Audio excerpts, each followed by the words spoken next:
mauna. 555 tuna, adobo, yan ang aming paborito. Dahil yan ay malasado, hindi lang pang isang tao, kundi pang salo-salo! Wow! Break it down! Break it down!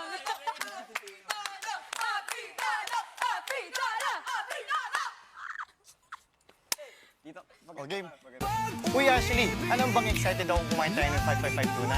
Makasama ka lang kasi, sapat na. Paano pa kaya pag may 555 tuna, tapos kasama pa natin ating pamilya?